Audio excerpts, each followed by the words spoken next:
Hello student, in the previous video we have done electric field due to point charge at a distance r at any point P. Here we have to calculate electric field E is equal to 1 upon 4 pi epsilon naught Q upon r square by using Gauss's law. So E is anti-proportional to r square. Now today we will calculate electric field due to infinite long uniformly charged wire. So now let us consider a thin infinitely long wire having a uniform charge density lambda is equal to charge per unit length. Now let a point P at a distance r from this wire. Here we have to calculate electric field. So distance is very small comparison to the length of the wire. So you have to say wire is infinite. तो wire जो है आपका infinite होगा जब इसकी distance क्या होगी, ये इसके कंपैरिजन में स्मॉल होगी. तो now first of all let us draw a imaginary cylindrical Gaussian surface. तो और having a radius r and length is l. तो Gaussian surface एक यहाँ पे close Gaussian surface हम लोग cylindrical यहाँ पे चूज किया है for a line charge distribution.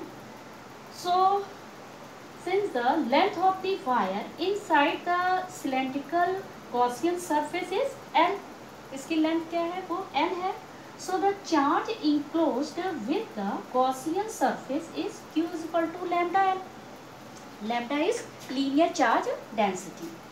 So because of length charge, positive charge distribution uniformly over this length, so electric field line generate around this wire.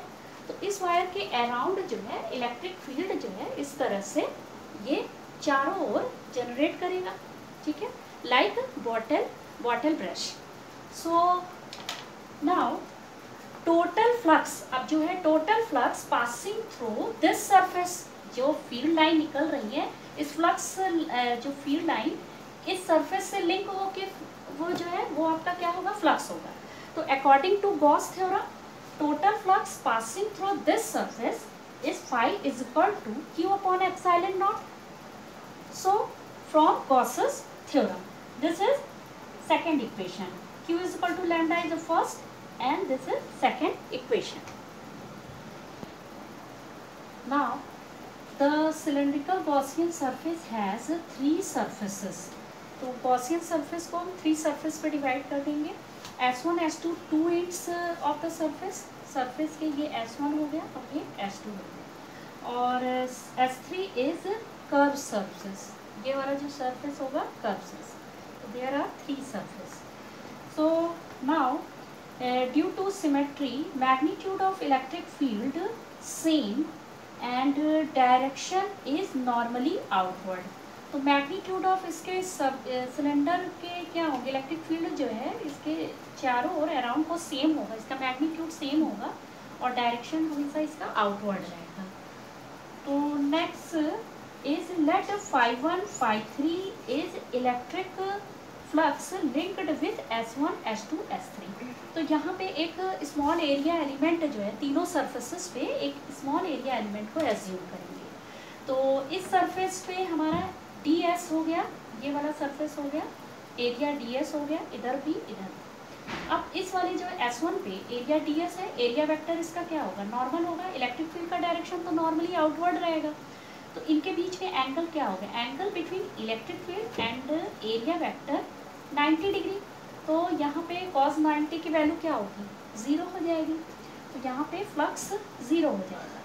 और यहाँ पे देखिए इस वाले सरफेस पे S3 S2 वाले सरफेस पे भी हमारा जो एरिया वेक्टर है वो नॉर्मली आउटवर्ड ही लेना है, ये मैंने आपको पहले ही बताया है. तो यहाँ पे इधर आउटवर्ड रहेगा, इधर बाहर की तरफ, और इलेक्ट्रिक फील्ड का डायरेक्शन क्या होगा, वो इधर नॉर्मली होगा आउटवर्ड, तो angle between 90 degree.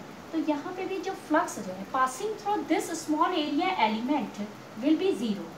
Now let's see curve surface हमारा यहाँ पे S3 है, यहाँ पे जो एरिया एलिमेंट यहाँ पे ds है, ये क्या है, इसका एरिया वेक्टर का डायरेक्शन और इलेक्ट्रिक फील्ड का डायरेक्शन, ये क्या है, अलोंग द सेम, ये सेम है, दोनों का डायरेक्शन सेम है। So angle will be, angle between this theta is equal to 0 degree.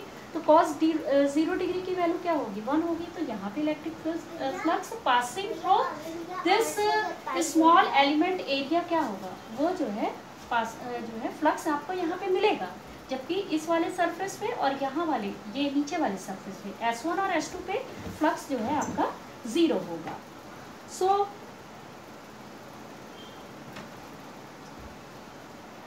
now we will find electric flux passing through surface S1. For this we have assumed small area element ds. Angle between electric field and area vector, इसका area vector का direction क्या होगा, वो इसके perpendicular to the surface. तो angle between electric field and area vector will be 90 degree. So electric flux passing through this area small area element d phi1 is equal to E dot ds. Okay, now total electric flux passing through this surface is phi1 is equal to integral of S1 E dot ds. ठीक है, value of d phi1 is equal to यहाँ पे put कर देंगे, and angle between E and ds is 90 degree, cos 90 degree will be 0. तो यहाँ पे phi1 जो है electric flux passing through this surface is 0. Now surface S2 is also angle between electric field and area vector will be 90 degree. So here phi2 is equal to 0. Now we have considered surface S3. The total flux passing this surface we have also assumed area element ds. तो ds और E दोनों का direction क्या है, वो along the same direction है, तो angle between this is 0 degree. तो phi3 is equal to total flux passing through this curved surface S3 is equal to integral of E dot ds. तो angle between E ds is 0 degree, cos 0 degree की value क्या होगी, वो 1 होगी। Now phi3 is equal to integral of S3 for S3 E ds हो जाएगा, cos 0 degree की value यहाँ पे 1 रख देंगे। तो due to symmetry value of E is a constant, so integral of ds E को बाहर निकाल लेंगे। Integral of ds is surface area of curve surface of cylindrical का एरिया सरफेस है, कर्व सरफेस का area 2 pi rl, l is the length of the cylinder, r is the radius, so phi3 will be E into 2 pi rl. Now total flux passing through closed surface which is cylindrical is phi is equal to phi1 plus phi2 plus phi3. phi1 phi2 की value क्या होगी, 0. So we get phi is equal to E into 2 pi rl. This is equation 3rd. Now from Gauss theorem we have phi is equal to q upon epsilon naught. Total flux passing through closed cylindrical surface is q upon epsilon naught, and value of q is equal to charge enclosed the surface is q is equal to lambda l. Lambda is a linear charge density. This is equation 4. Now from equation 3rd and 4th we get दोनों को equal कर दीजिए, तो E 2 pi rl into lambda L upon epsilon naught, lambda L cancel हो जाएगा, तो we get electric field due to line charge, infinite line charge, E is equal to lambda upon 2 pi epsilon naught r. Here E is anti proportional to 1 upon r. R increases, value of r increases, then value of E will be decreases. So now we have a graph E versus R। तो R जैसे जैसे increase हो रहा है E की value क्या होगी, वो डिक्रीज हो जाएगी। This is the electric field due to infinite line charge.